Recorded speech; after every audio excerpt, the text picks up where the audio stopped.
VT മലയാളത്തിലേക്ക് സ്വാഗതം. ഇന്ന് ഒരു കമ്പനിയുടെ തനി ഗുണം എങ്ങനെയാണെന്ന് കുറച്ചുകൂടെ ഡീപ്പായി മനസ്സിലാക്കാം. ഒരു കഥ വെച്ച് തന്നെ തുടങ്ങാം അല്ലേ?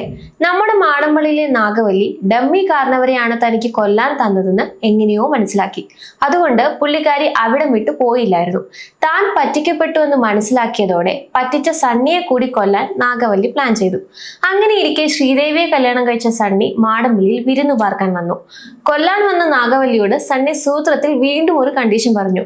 നീ ഇന്നിപ്പോ സ്റ്റോക്ക് മാർക്കറ്റിലെ കമ്പനികളുടെ ആനുവൽ റിപ്പോർട്ട് വായിച്ചു കഴിഞ്ഞിട്ട് വാ. അന്ന് കാരണവരെയും കൂട്ടി ഞാൻ വരാം. അപ്പൊ നീ ഞങ്ങൾ രണ്ടുപേരെയും കൊന്നോ എന്ന്. കാരണവരെ കൊല്ലലാണല്ലോ നാഗവല്ലിയുടെ മെയിൻ ലക്ഷ്യം. അതുകൊണ്ട് ഈ ഡീല് നാഗവല്ലി സമ്മതിച്ചു. അങ്ങനെ സ്റ്റോക്ക് മാർക്കറ്റിലെ കമ്പനികളുടെ റിപ്പോർട്ട് വായിക്കാൻ നാഗവല്ലി തീരുമാനിച്ചു. ആദ്യം തന്നെ HDFCയുടെ റിപ്പോർട്ട് വായിക്കാനാണ് എടുത്തത്. ആനുവൽ റിപ്പോർട്ട് ഡൗൺലോഡ് ചെയ്ത് കഴിഞ്ഞപ്പോഴാണ് നാഗവല്ലിക്ക് അബദ്ധം മനസ്സിലായത്. കാരണം ആ റിപ്പോർട്ട് തന്നെ 600 പേജ് ഉണ്ടായിരുന്നു. ഇത് മുഴുവനും എപ്പോ വായിച്ചു തീരാനാണ്? നാഗവല്ലിയെ പോലെ നിങ്ങളും ചിന്തിച്ചിട്ടില്ലേ, ഒരു ആനുവൽ റിപ്പോർട്ടൊക്കെ എപ്പോ വായിച്ചു തീരാനാണെന്ന്? ഒന്നാമത് നമുക്ക് സമയമില്ല, രണ്ടാമത് ഇത്രയും കോംപ്ലിക്കേറ്റഡ് ആയ റിപ്പോർട്ടൊക്കെ എങ്ങനെ വായിക്കാനാണ്? പക്ഷെ നിങ്ങൾക്കറിയാമോ, നമ്മളെ പോലുള്ള നിക്ഷേപകർക്ക് കൂടി വേണ്ടിയാണ് കമ്പനികൾ ആനുവൽ റിപ്പോർട്ട് തയ്യാറാക്കുന്നത്. ഇന്ന് ആനുവൽ റിപ്പോർട്ടിൽ ശരിക്കും നിങ്ങൾ എന്തൊക്കെയാണ് വായിക്കേണ്ടതെന്ന് മനസ്സിലാക്കാം. പലപ്പോഴും നമുക്ക് സ്റ്റോക്ക് സ്പെസിഫിക് ആയി കമ്പനികളുടെ എൻക്വയറി വരാറുണ്ട്. അങ്ങനെ ചോദിക്കുന്നവർക്കും ഈ റിപ്പോർട്ട് വായിച്ച് സ്വയം അനലൈസ് ചെയ്യാവുന്നതാണ്. നമ്മൾ നമുക്ക് വേണ്ടി തന്നെ വായിക്കുമ്പോൾ കൂടുതൽ ശ്രദ്ധയോടെയും ആഴത്തിലും മനസ്സിലാക്കാൻ ശ്രമിക്കുമല്ലോ. ഇന്ന് പറയുന്ന ടിപ്സ് നാഗവല്ലിക്കും ഒരുപക്ഷെ ഉപകാരപ്പെടും. ആദ്യമായി നമുക്ക് ആദ്യത്തെ സംശയത്തിന് തന്നെ ഉത്തരം കണ്ടെത്താം. എന്തിനാണ് ഇത്രയും പേജുള്ള റിപ്പോർട്ടുകൾ കമ്പനി തയ്യാറാക്കുന്നത്? ഒരു കമ്പനിയുടെ ആനുവൽ റിപ്പോർട്ട് കേവലം ഒരു കണക്ക് പുസ്തകം മാത്രമല്ല, അതൊരു നിയമപരമായ രേഖയാണ്. റെഗുലേറ്ററി റിക്വയർമെന്റ്സ് ആണ് ഇതിൽ ആദ്യത്തെ കാരണം. പബ്ലിക് ലിമിറ്റഡ് കമ്പനികൾ സെബി ഉൾപ്പെടെയുള്ള റെഗുലേറ്ററിയുടെ നിയമങ്ങൾ പാലിക്കാൻ ബാധ്യസ്ഥരാണ്. നിക്ഷേപകർക്ക് തീരുമാനങ്ങൾ എടുക്കാൻ ആവശ്യമായ എല്ലാ വിവരങ്ങളും നൽകാൻ കമ്പനി നിയമപരമായി കടപ്പെട്ടിട്ടുണ്ട്. കമ്പനി ഭരണം, ഡയറക്ടർമാരുടെ വിവരങ്ങൾ, ഷെയർ ഹോൾഡിംഗ് പാറ്റേൺ തുടങ്ങി ഓരോ ചെറിയ കാര്യവും ഇതിൽ ഉൾപ്പെടുത്തണം. നോട്ട്സ് ടു അക്കൗണ്ട് എന്ന ഭാഗം ഉൾപ്പെടുത്തുന്നതാണ് മറ്റൊരു കാരണം. നിങ്ങൾ ബാലൻസ് ഷീറ്റിലും പ്രോഫിറ്റ് ആൻഡ് ലോസ് സ്റ്റേറ്റ്മെന്റിലും കാണുന്ന സംഖ്യകൾ എങ്ങനെയാണ് ഉണ്ടായതെന്ന് വിശദീകരിക്കുന്ന ഭാഗമാണിത്. ഓരോ അക്കൗണ്ടിംഗ് രീതിയും, നികുതി കണക്കുകൂട്ടലും ഡിപ്രീസിയേഷൻ കണക്കാക്കിയതും എല്ലാം ഇവിടെ വളരെ വിശദമായിട്ട് എഴുതിയിട്ടുണ്ടാവും. ഇത് റിപ്പോർട്ടിന്റെ വലിപ്പം കൂടാൻ കാരണമാകുന്നു. ഇതിനു പുറമെ റിസ്ക് അസസ്മെന്റ് റിപ്പോർട്ടിൽ വ്യക്തമാക്കിയിരിക്കണം. അതായത് കമ്പനിയുടെ ബിസിനസിനെ ബാധിക്കാവുന്ന എല്ലാ സാധ്യതയുള്ള ഭീഷണികളും കമ്പനി വെളിപ്പെടുത്തണം. ഉദാഹരണത്തിന് അസംസ്കൃത വസ്തുക്കളുടെ വിലക്കയറ്റം, വിദേശ നാണയ വ്യത്യാസങ്ങൾ, സർക്കാരിന്റെ നയങ്ങൾ എന്നിവ എങ്ങനെ ബിസിനസിനെ ബാധിക്കുമെന്ന് അവർ എഴുതണം. ഭാവിയെ മുൻനിർത്തി സ്വയം സുരക്ഷിതരാകാനാണ് ഈ വിശദീകരണങ്ങൾ നൽകുന്നത്. കമ്പനികൾ തങ്ങളുടെ പരിസ്ഥിതി സൗഹൃദ പ്രവർത്തനങ്ങൾ അഥവാ ESG എൻവയോൺമെന്റൽ, സോഷ്യൽ ആൻഡ് ഗവേണൻസ് റിപ്പോർട്ട് ചെയ്തിരിക്കണം. എത്രത്തോളം മലിനീകരണം ഉണ്ടാക്കുന്നുണ്ട്, ജീവനക്കാരുടെ ക്ഷേമത്തിന് എന്ത് ചെയ്യുന്നു, സാമൂഹിക ഉത്തരവാദിത്തങ്ങൾ എന്തൊക്കെയാണ് എന്നതിനെ കുറിച്ചുള്ള വിവരങ്ങൾ കൂടി ചേരുമ്പോൾ റിപ്പോർട്ടിന്റെ പേജുകൾ വർദ്ധിക്കുന്നു. കൂടാതെ സെഗ്മെന്റ് തിരിച്ചുള്ള റിപ്പോർട്ടിംഗ് മറ്റൊരു കാരണമാണ്. ഒരു കമ്പനിക്ക് പലതരം ബിസിനസ്സുകൾ ഉണ്ടെങ്കിൽ, ഉദാഹരണത്തിന് ഒരു കമ്പനിക്ക് ഫാക്ടറിയും റീറ്റെയിൽ ഷോപ്പും IT വിഭാഗവും ഒക്കെ ഉണ്ടെങ്കിൽ ഓരോ വിഭാഗത്തിന്റെയും പ്രകടനം പ്രത്യേകം റിപ്പോർട്ട് ചെയ്യണം. ഇതും റിപ്പോർട്ടിന്റെ വലിപ്പം കൂട്ടുന്നു. ഇതെല്ലാം കൂടെ പറഞ്ഞു വരുമ്പോൾ റിപ്പോർട്ട് 100 പേജിന് മുകളിൽ എത്തുന്നു. ഇനി നിങ്ങൾ ഇത് മുഴുവൻ വായിക്കേണ്ടതുണ്ടോ? തീർച്ചയായും ഇല്ല. റിപ്പോർട്ട് വായിക്കുമ്പോൾ നമുക്ക് വേണ്ട വിവരങ്ങൾ മാത്രം കണ്ടെത്തി വായിച്ചാൽ മതി.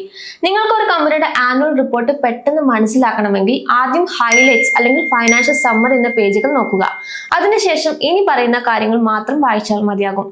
ആദ്യത്തേത് മാനേജ്മെന്റ് ഡിസ്കഷൻ ആൻഡ് അനാലിസിസ് ആണ്. ഇതാണ് റിപ്പോർട്ടിലെ ഏറ്റവും പ്രധാനപ്പെട്ട ഭാഗം. കമ്പനിയുടെ ബിസിനസ് എങ്ങനെ പോകുന്നു, വിപണിയിലെ അവസ്ഥ എന്താണ്, കമ്പനി നേരിടുന്ന പ്രധാന വെല്ലുവിളികൾ എന്തൊക്കെയാണ്, ഭാവിയിലേക്കുള്ള പ്ലാനുകൾ എന്തൊക്കെയാണെന്ന് മാനേജ്മെന്റ് തന്നെ ഇതിൽ വിശദീകരിക്കുന്നു. കമ്പനിയെ കുറിച്ച് ഒരു വ്യക്തമായ ചിത്രം ലഭിക്കാൻ ഈ ഭാഗം സഹായിക്കും. ബാലൻസ് ഷീറ്റ് ആണ് അടുത്തത്. കമ്പനിയുടെ സാമ്പത്തിക അടിത്തറ ഇതിൽ കാണാം. കമ്പനിക്ക് എന്തൊക്കെ സ്വന്തമായുണ്ട്, കമ്പനി മറ്റുള്ളവർക്ക് കൊടുക്കാനുള്ളത് എത്രയാണ്, ഇത് പരിശോധിച്ചാൽ കമ്പനിക്ക് വലിയ കടബാധ്യതകൾ ഉണ്ടോ എന്നൊക്കെ എളുപ്പത്തിൽ മനസ്സിലാക്കാം. പ്രോഫിറ്റ് ആൻഡ് ലോസ് സ്റ്റേറ്റ്മെന്റ് ആണ് അടുത്തത്. കമ്പനി യഥാർത്ഥത്തിൽ ലാഭത്തിലാണോ അതോ നഷ്ടത്തിലാണോ എന്ന് ഇതിൽ നിന്ന് മനസ്സിലാക്കാം. വർഷാവർഷം ലാഭം വർദ്ധിക്കുന്നുണ്ടോ അതോ കുറയുകയാണോ ചെയ്യുന്നതെന്ന് നോക്കുന്നത് കമ്പനിയുടെ വളർച്ച അറിയാൻ സഹായിക്കും. ക്യാഷ് ഫ്ലോ സ്റ്റേറ്റ്മെന്റും വായിക്കേണ്ട ഭാഗമാണ്. കാരണം ലാഭം ഉണ്ടെന്ന് കാണിച്ചാലും യഥാർത്ഥത്തിൽ പണം കമ്പനിയിലേക്ക് വരുന്നുണ്ടോ എന്നറിയാൻ ഈ ഭാഗം പരിശോധിക്കണം. ബിസിനസ് പ്രവർത്തനങ്ങളിൽ നിന്ന് പണം ലഭിക്കുന്നുണ്ടോ അതോ കടം വാങ്ങിയാണോ കമ്പനി മുന്നോട്ട് പോകുന്നതെന്ന് ഇതിൽ നിന്ന് കൃത്യമായി മനസ്സിലാകും. ഓഡിറ്റേഴ്സ് റിപ്പോർട്ടാണ് അവസാനത്തേത്. ഇത് പലരും അവഗണിക്കുന്ന ഒന്നാണ്. കമ്പനിയുടെ കണക്കുകൾ കൃത്യമാണോ എന്ന് പുറത്തു നിന്നുള്ള ഒരു ഓഡിറ്റർ പരിശോധിച്ചതിന്റെ റിപ്പോർട്ടാണിത്. ഓഡിറ്റർക്ക് കണക്കുകളിൽ എന്തെങ്കിലും സംശയം ഉണ്ടെങ്കിൽ അതിവിടെ വ്യക്തമായി രേഖപ്പെടുത്തിയിട്ടുണ്ടാകും. എന്തെങ്കിലും അസാധാരണമായ കാര്യങ്ങൾ ഓഡിറ്റർ ചൂണ്ടിക്കാണിച്ചിട്ടുണ്ടോ എന്ന് നിർബന്ധമായും നോക്കണം. ഇതിനായി നിങ്ങൾ ആദ്യം ചെയ്യേണ്ടത് നിങ്ങൾക്ക് അറിയേണ്ട ഒരു കമ്പനിയുടെ ആനുവൽ റിപ്പോർട്ട് ഡൗൺലോഡ് ചെയ്യുക. സ്ക്രീനർ അല്ലെങ്കിൽ BSEയുടെ സൈറ്റിലൊക്കെ, അതും അല്ലെങ്കിൽ കമ്പനികളുടെ വെബ്സൈറ്റിൽ നിന്നും തന്നെ ആനുവൽ റിപ്പോർട്ട് ലഭിക്കും. റിപ്പോർട്ട് PDF ആയി ഡൗൺലോഡ് ചെയ്തതിനു ശേഷം Ctrl+F അമർത്തുക. ഇനി പറയുന്ന കാര്യങ്ങൾ ടൈപ്പ് ചെയ്താൽ കുറച്ചുകൂടെ എളുപ്പത്തിലും സ്പെസിഫിക് ആയും നിങ്ങൾക്ക് അറിയേണ്ട കാര്യങ്ങൾ ഡൗൺലോഡ് ചെയ്യാൻ പറ്റും. HDFC ഒക്കെ പോലെയുള്ള കമ്പനികൾ നല്ലതാണ്, നമുക്ക് ഓൾറെഡി അറിയാം. എപ്പോഴും നമുക്ക് അറിയാൻ താല്പര്യം ഒരു കമ്പനിയുടെ റെഡ് ഫ്ലാഗ്സ് ആയിരിക്കും അല്ലെ. അതായത് കമ്പനി അപകടത്തിനാണോ എന്നതാണല്ലോ നമുക്ക് പ്രധാനമായിട്ടും അറിയേണ്ടത്. അതിനായി സെർച്ച് ചെയ്യുന്ന ചില കീവേഡുകൾ പറഞ്ഞു തരാം. കമ്പനിയുടെ കടം എത്രത്തോളം ഉണ്ട് എന്ന് മനസ്സിലാക്കാൻ കണ്ടിജന്റ് ലയബിലിറ്റീസ് എന്ന് സെർച്ച് ചെയ്യാം. ഭാവിയിൽ കമ്പനിക്ക് കൊടുക്കേണ്ടി വന്നേക്കാവുന്ന തുകകൾ ഇവിടെ മനസ്സിലാക്കി തരും. ഇത് അപ്രതീക്ഷിത ബാധ്യതകളാണ്. പ്ലെഡ്ജ് എന്ന് നൽകിയാൽ പ്രൊമോട്ടർമാർ ഓഹരികൾ പണയം വെച്ചിട്ടുണ്ടോ എന്ന് നോക്കാം. ഇത് വളരെ ശ്രദ്ധിക്കേണ്ട ഒന്നാണ്. മൊത്തം കടത്തിന്റെ അളവ് പരിശോധിക്കാൻ ബോറോവിങ്സ് അല്ലെങ്കിൽ ഡെപ്റ്റ് എന്ന് സെർച്ച് ചെയ്യാം. പലിശയോ മുതലോ തിരിച്ചടയ്ക്കുന്നതിൽ വീഴ്ച വരുത്തിയിട്ടുണ്ടോ എന്ന് പരിശോധിക്കണമെങ്കിൽ ഡിഫോൾട്ട് എന്നും സെർച്ച് ചെയ്യാം. ഇനി അക്കൗണ്ടിംഗ് സംശയങ്ങൾ തീർക്കാനോ അല്ലെങ്കിൽ കണക്കുകളിൽ കൃത്രിമത്വം നടന്നിട്ടുണ്ടോ എന്ന് മനസ്സിലാക്കാൻ റിലേറ്റഡ് പാർട്ടി ട്രാൻസാക്ഷൻസ് എന്ന് നോക്കുക. കമ്പനി ഉടമസ്ഥരുമായോ അവരുടെ ബന്ധുക്കളുമായോ കമ്പനി നടത്തുന്ന ബിസിനസ് ഇടപാടുകളാണ് ഇവിടെ വ്യക്തമാക്കുന്നത്. ഇവിടെയാണ് പലപ്പോഴും ഫണ്ട് വകമാറ്റൽ നടക്കുന്നത്. ക്വാളിഫൈഡ് ഒപ്പീനിയൻ അല്ലെങ്കിൽ എംഫസിസ് ഓഫ് മാറ്റർ എന്നും സെർച്ച് ചെയ്യാം. ഓഡിറ്റർമാർക്ക് കണക്കുകളിൽ എന്തെങ്കിലും സംശയമുണ്ടെങ്കിൽ അവർ ഈ വാക്കുകൾ ഉപയോഗിക്കും. കമ്പനി നഷ്ടമായി എഴുതി തള്ളിയ തുകകളെ കുറിച്ച് അറിയാൻ റൈറ്റ് ഓഫ് എന്ന് സെർച്ച് ചെയ്യാവുന്നതാണ്. ബിസിനസ് ഹെൽത്ത് നോക്കാൻ പറ്റിയ ചില കീവേഡ്സ് കൂടി ഉണ്ട്. ലിറ്റിഗേഷൻ അല്ലെങ്കിൽ ലീഗൽ പ്രൊസീഡ്സ് എന്ന വേർഡ്സ് സെർച്ച് ചെയ്താൽ കമ്പനിക്കെതിരെയുള്ള നിയമ നടപടികൾ വന്നിട്ടുണ്ടെങ്കിൽ മനസ്സിലാക്കാൻ പറ്റും. ഇവിടെ വലിയ തുക പിഴ വരാൻ സാധ്യതയുണ്ടോ എന്ന് നോക്കുക. സാധനങ്ങൾ വിൽക്കാൻ കഴിയാതെ കെട്ടിക്കിടക്കുന്നുണ്ടോ എന്ന് നോക്കാൻ ഇൻവെന്ററി എന്ന് സെർച്ച് ചെയ്യാം. വിൽപ്പന നടക്കാത്ത സാധനങ്ങൾ ഉണ്ടോ എന്ന് നോക്കാൻ സ്ലോ മൂവിംഗ് എന്നും ടൈപ്പ് ചെയ്യാവുന്നതാണ്. മാനേജ്മെന്റിനെ കുറിച്ച് ശ്രദ്ധിക്കാൻ റെസിഗ്നേഷൻ, റെമ്യൂണറേഷൻ എന്നീ വേർഡ്സ് യൂസ് ചെയ്യാവുന്നതാണ്. പ്രധാനപ്പെട്ട ഡയറക്ടർമാരോ ഓഡിറ്റർമാരോ രാജിവെച്ചിട്ടുണ്ടോ എന്നും നഷ്ടത്തിലോടുന്ന കമ്പനി ഡയറക്ടർമാർക്ക് വലിയ ശമ്പളവും ബോണസും നൽകുന്നുണ്ടോ എന്നും ഈ കീവേഡ്സ് വെച്ച് സെർച്ച് ചെയ്താൽ കാണാൻ സാധിക്കും.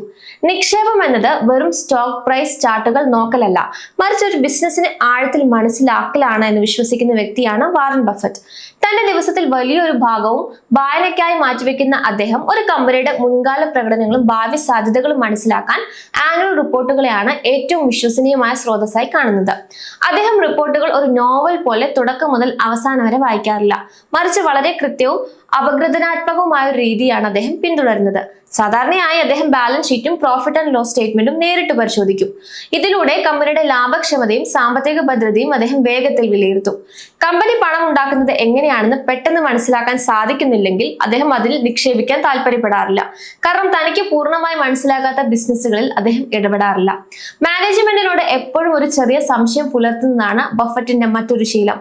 മാനേജ്മെന്റ് റിപ്പോർട്ടിലെ വിവരങ്ങൾ അവർ പറയുന്ന അതേപടി വിശ്വസിക്കുന്നതിന് പകരം അതിനെ സാമ്പത്തിക പട്ടികകളിലെ കണക്കുകൾ വെച്ച് അദ്ദേഹം പരിശോധിക്കുന്നു.